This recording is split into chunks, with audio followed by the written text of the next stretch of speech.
壁の向こうには海があるとアルミンが言った。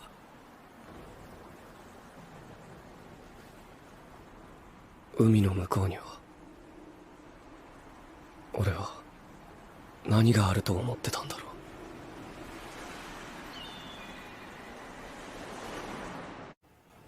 To many people within the right wing, at its very best, anime can be criticized as simply a childish activity that one must grow out of, versus, at its very worst, many people in the right wing believe that it is an absolutely degenerate activity that leads into a world of pornography and other types of addictions.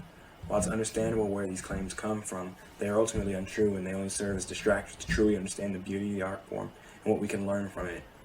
What I want to discuss today is Attack on Titan, a show that can very much be called an allegory for the times we live in, and ultimately what the future of our world will look like if we keep on the path that we are on. The basic premise of Attack on Titan centers on a world where humanity has been driven to near extinction because of the Titans, gigantic humanoid creatures who consume humans and forced behind 3 gigantic walls for safety. The story reveals that not only is humanity thriving, but Titans are actually human. They belong to a race of people known as the subjects of Ymir, who could transform into the monsters known as Titans when injected with the spinal fluid of existing Titans, and all the people of the walls were subjects of Ymir. The reason for them being behind the walls was that after the king of Eldia, the nation built by subjects of Ymir, had felt guilt for the actions of his ancestors, he decided that it would have been better if his people had not been born, and thought to give his people a slow decline. While conspiring with an Eldian family, the Tibers, King Karl Fritz came up with a plan to prop up a hero from the conquered nation of Marley, known as Helios. Karl Fritz feigned a defeat of Eldia at the hands of Marley, which captured 7 of Eldia's 9 intelligent Titans. With only the founding Titan, the most powerful of all Titans, in the stead of Eldia, King Fritz moved many, but not all, Eldians to an island built out of gigantic 60 meters Titans, leaving one final decree before leaving. Karl Fritz stated that he and his people would no longer interfere with the world, but if any of the world's nations would interfere with them, he would unleash his millions of Colossus Titans upon the world and trample all the lands and people with their great enormity. However, Karl Fritz's threat was empty. He had no plans of actually carrying out this threat should his people be attacked by the nations of the world. Instead, Karl Fritz secretly made a promise with himself and the Tiber family, who would later become heroes in the nation of Marley. The island, known as Paradise Island, became their new home, and the people there had their memories forcefully altered in order to keep up Karl Fritz's wish for peace.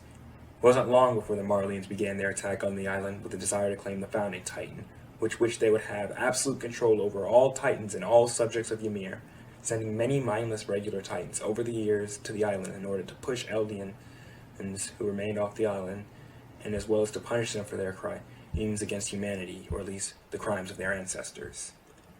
In the lands outside of Paradise Island, Marley had used the same Titans that had oppressed them for 2,000 years in order to become a dominant military power in the world, using the subjects of Ymir, who remained as cannon fodder in wars as well as oppressing them within society. Subjects of Ymir who lived in Marley and had had enough of this treatment formed Eldian restorationist groups with the goal of freeing all subjects of Ymir and recreating a brand new Eldia. Whenever restorationists were caught, the Marleyan government would send them to Paradise Island and transform them into mindless Titans, forced to forever roam the island. Eldian restorationists would often teach a history that completely contradicted the history given by Marley. They would teach that their founder, Ymir, was a woman who received her power from God and used her power to help the people of the world, whereas Marley taught that Ymir made a pact with the devil and used her powers to bring terror to all of her enemies. While the Marleyans preached a shameful history, the restorationists would preach of a proud and pure history. Ultimately, no effort by any restorationist group ever succeeded. 今から1820年前、我々の祖先ユミル・フリッツは大地の悪魔と契約し、巨人の力を手に入れる。ユミルは死後も9つの巨人に魂を分け、エルディア帝国を築いた。そして大国マーレを滅ぼし、この大陸の支配者となる。そこからは暗黒の時代だ。ユミルの民は他の民族を下等人種と決めつけ弾圧を始めた。土地や財産を奪い、他民族に無理やり子を産ませ、ユミルの民を増やした。その民族浄化が約1700年続いた。だが、かつての大国マーレは増長を極めたエルディアに内部工作を挑み、さらには9つの巨人のうち7つを手駒に従え、80年前の巨人大戦に勝利したのだ。当時のエルディアの王はこのパラディ島に三重の壁を築き、国民と共にそこへ逃げ込んだ。我々の祖先は見捨てられ、この大陸に取り残されたが、寛大なマーレは我々を殺さずに生きる。 With a relatively detailed plot summary out of the way, you may be wondering how this all relates to our real life. Well, on the surface, the subject of Ymir's treatment within Marley echoes the treatment of Jews in Nazi-controlled Germany. They live in an internment zone reminiscent of the Jewish ghettos, and they wear arm bracelets that showcase their status of subjects of Ymir, which obviously echoes the arm bracelets worn by the Jewish people within the Nazi-controlled Germany. These connections, although they are obvious connections to the Jewish people, they are only skin-deep connections so that we can obviously see signs of oppression, and the author more than likely used them just to invoke these real-world comparisons. If you're to study the story more closely, however, you can find that the subjects of Ymir truly represent the people of European descent, whereas the ones who live specifically in Marley and Paradise Island represent the United States. The way the story describes the history of the subjects of Ymir who lived in Eldia paints a very clear parallel to the Europeans in the Age of Exploration. The Eldian nation conquered the entire world with its superior might, given to it by having the power of the Titans, much like how the Europeans in our real world were able to conquer the entire world due to superior technology and easier access to resources to cultivate this technology, due to their gift of living on the European continent. It has been said that many people who were killed in the conquest of the world and that wiped out many cultures and civilizations, reminiscent to how Europeans, throughout their Columbian exchange and the colonization of the world, accidentally introduced diseases to the American Indians, whose numbers were reduced drastically over the years because of having a resistance to them. A major example of one of the subtler connections to Europeans has to do with the original Titan, the founder, Ymir Fritz. Ymir was a girl who had acted on behalf of others with no true will of her own, yet she is painted as a goddess by the Eldian restorationists and a devil by the Marleyan government, much like Christopher Columbus, the man who kickstarted the Age of Exploration. To those that were allied with him, he was a golden opportunity, a great seller, and a man who discovered the great land of the Americas, whereas as those who were against him and his backers claimed him to be the scum of the earth. Christopher Columbus had many black legends, which are essentially historical hit pieces written about him, accusing him of many crimes he hadn't committed. They accused him of slavery, rape, genocide, and cruel treatment of the Indians, when that couldn't be further from the truth. 私があんたたちと違うのは覚悟だよ。エルディア人の運命を背負い、私たちを苦しめるあの島の悪魔どもを皆殺しにする覚悟だ。そしてこの世界に残るのは善良なエルディア人だけだと、この戦いに勝って世界に証明する。私は負けない。私が収容区からみんなを解放する。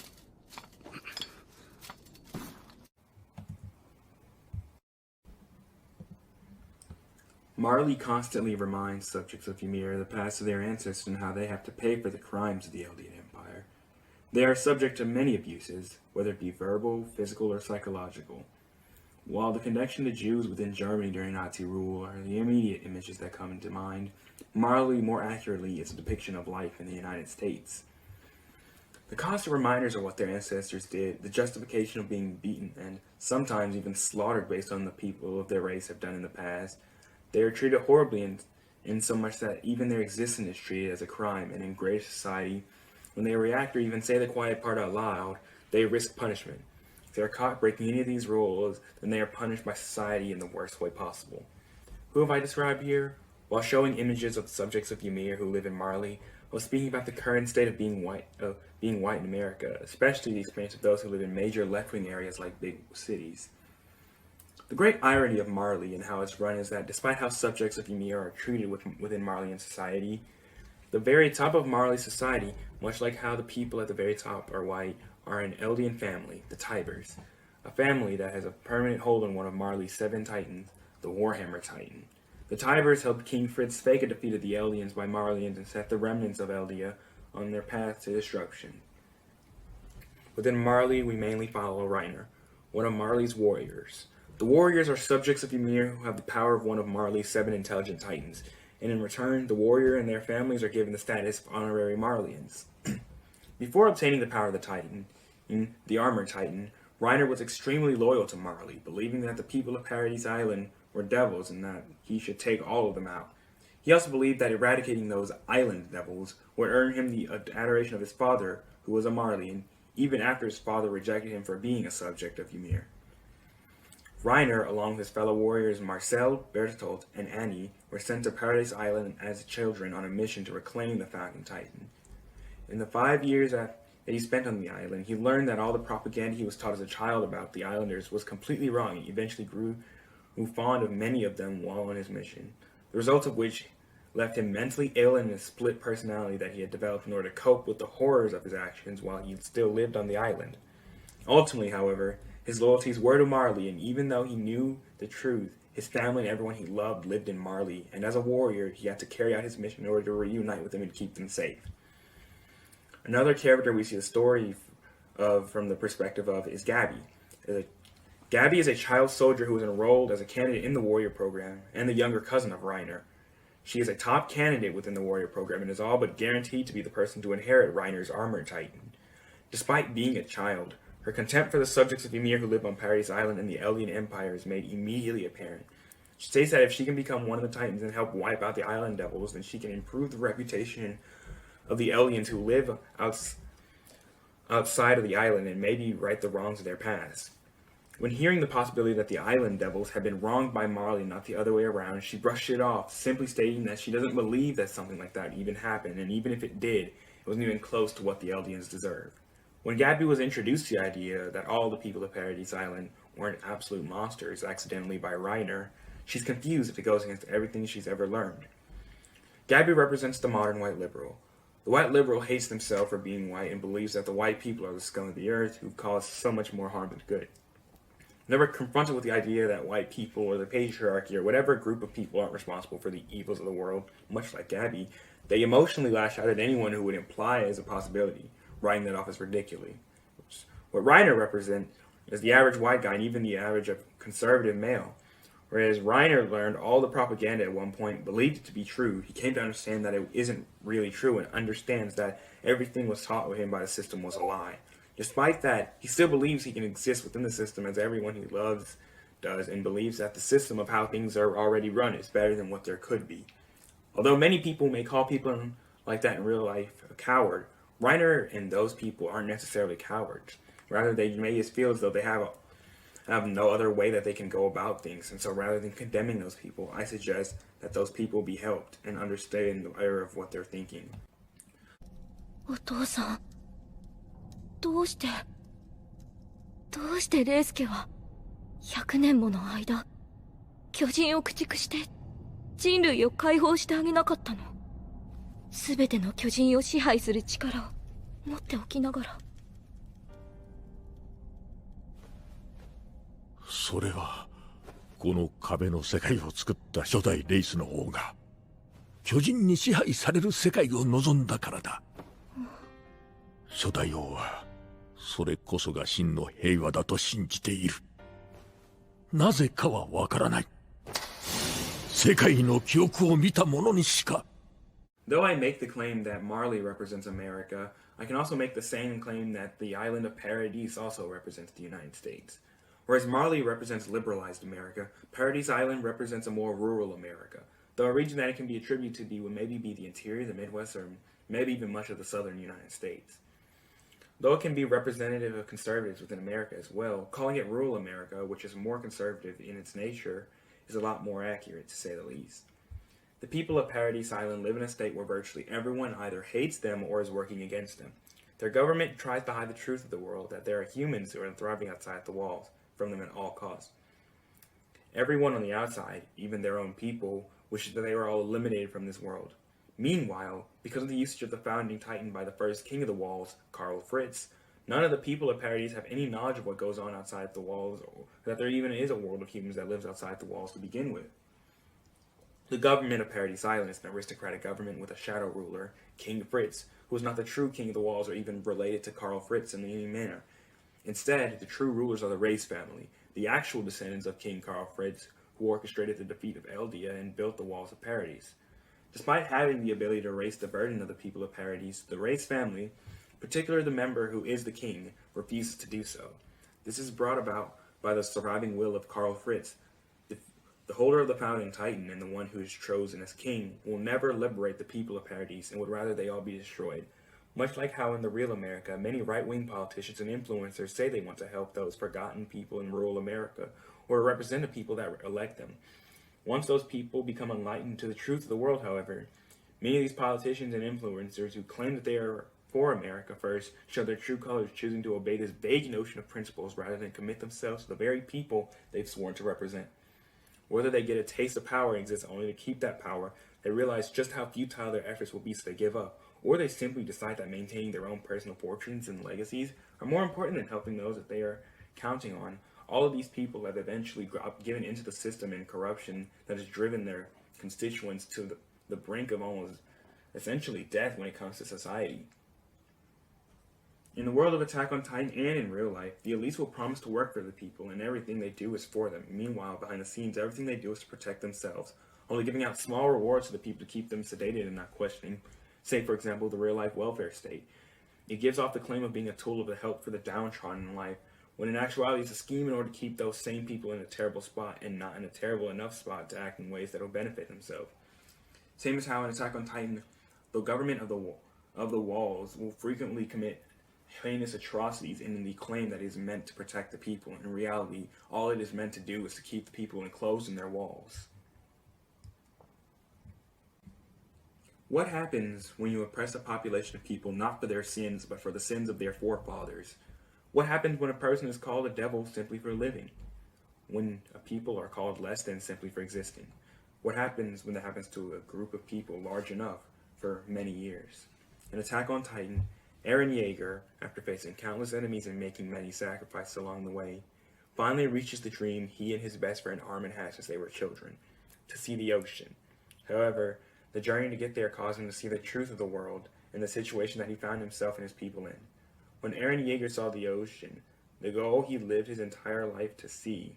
ねえ、エレン、これ見てよ。壁の向こうには海があって、海の向こうには自由がある。ずっとそう信じてた。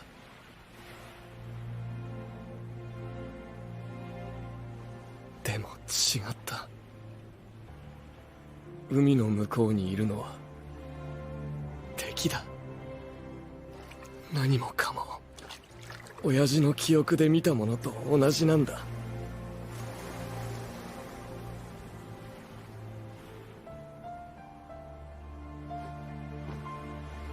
まあ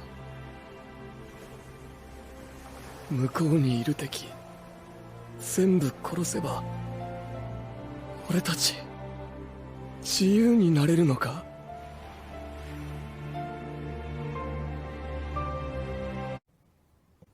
He was devastated. It wasn't the beautiful sea that he and the viewer had imagined. Rather, it was the cold reality that all that he had learned, morally, the origin of the Titans, and even the walls, all of it was true. Eren Yeager, a simple boy from a town within the walls, had been broken. He viewed the people across the sea, even his fellow subjects of Ymir, like him, as enemies. Eren had enemies, and in order to protect his loved ones, he decided that he'd do whatever it takes to protect them. Eren formed alliances with people who he felt that there was no such way he could ally himself with them in any other circumstance. He went against the wishes of those who he did love in order to protect them, and in the end, Eren Yeager wasn't beholden to principles. Rather, he was beholden to the results, much like his enemy. Eren spent time with his enemy. He learned about them, and even if he was no longer angry, he understood everything about his enemies. Eren saw a way forward, and the only way forward was... やっぱり俺はお前と同じだ。どうか私と共に力を合わせてパラディ島の悪魔と戦ってほしい。多分生まれた時からこうなんだ。私ビリー・タイマーはマーレ政府特使として今ここに宣言します。俺は進み続ける。敵を駆逐するまで。パラディ島勢力へ宣戦布告を。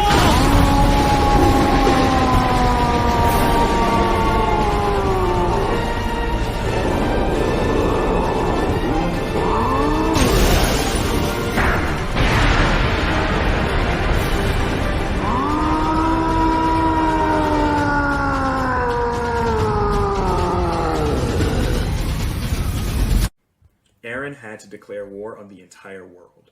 A world that had spent many years beating him, his family, his friends, and everything that he had ever loved down. What Eren became was a symbol. His defiance in the face of the people whom tried to their very best to slaughter him became a rallying cry for others on the island. They formed a faction, known as the Jaegers, with the goal of assisting Eren Yeager with his plans and helping to restore the Empire, Eldia, to its former glory. But Eren Yeager as a character is a warning. He's a warning for the future. What Eren Yeager stands for is the final straw. What Eren Yeager represents is those who have never been able to get away. They've always been constantly beaten down by the system in the modern world, a system that hates white men, a system that blamed them and their ancestors for all the problems in the world, and a system that ultimately desires their eradication. Eren Yeager is a person who, after living under the system, decided that he had had enough of all of it, so he slowly put in all the pieces in order, and finally he had everything he needed. すべてのユミルの民に告ぐ。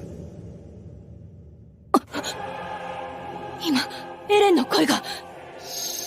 俺の名はエレン・イエーガー。始祖の巨人の力を介し、すべてのユミルの民へ話しかけている。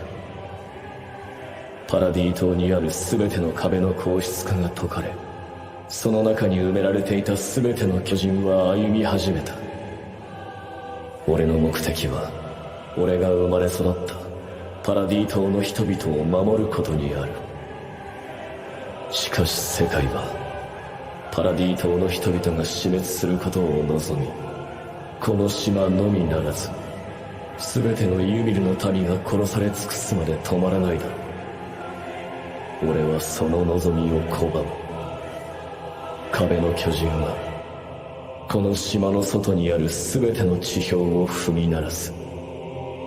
そこにある命をこの世から駆逐するまで。 The Rumbling, the embodiment of Karl Fritz's empty threat, the most cataclysmic event in the world, an ultimate super weapon that, if it's seen to completion, guarantees to wipe out nearly the entire human race. What had been born on the island of Paradise was a devil. For 100 years, Eren's people had been referred to as island devils by everyone who lived outside the walls, and even other subjects of Ymir called them devils. What had happened in response was that they created what they wished for, a devil. They created someone who wouldn't stop until he had eradicated them and all their hatred of them from the world. The Rumbling is a perfect allegory for our future. While hopefully not a literal telling of what is coming, the result of the constant pressure that modern society puts on the white male is the creation of a devil. The devil will ascend to power slowly, and once he has power, will exact his might on those who wouldn't allow him to, in the words of many men, just grill. His vengeance may not be born of anger, or even of his own personal hatred, but his existence will be the rage of all those who came before him personified. What lies for a world on its current path is not what the leftists think it is. Isn't there utopia of diversity and inclusion? Rather, it's a world where they themselves are the ones who are eliminated, whether it be physically or figuratively. I understand that right-wingers, especially more traditional and Christian right-wingers like myself, have a problem with anime and a lot of the things presented within it. Believe me, I have been watching anime for many years and I have many similar problems with anime. However, despite those problems, I believe that if we can learn to appreciate the genre for what it is, a piece of media that has been in minimal contact with liberalism, the Enlightenment, and all these types of things that have corrupted our modern society, that we can better understand the modern world. Back to the topic at hand, I believe that race within the modern America is important. Whether it should be is a different debate, and understanding that the modern straight white Christian male is under attack from all sides, and what this could lead to is an important factor. While it isn't listened to only white men, though the more words that apply in the phrase straight white Christian male, the harsher your treatment gets you, knowing that people currently in power utterly despise these people especially, and understand what could happen when the ultimate end of the line gets here is important. I'm of the belief that the end presented to us by Attack on Titan, the birth of a devil that is the true embodiment of what people who hate us fear, isn't the ending that we should strive for. Rather, I believe we should instead pursue a path that defeats the evil plaguing our society before the birth of a devil becomes necessary. I hope you listen to this full-heartedly and were able to learn something from this. If not, I don't know what to say, really. All I pray is that one day we can stop the creation of a devil before it's too late. Thank you for watching. I'm signing out, I guess.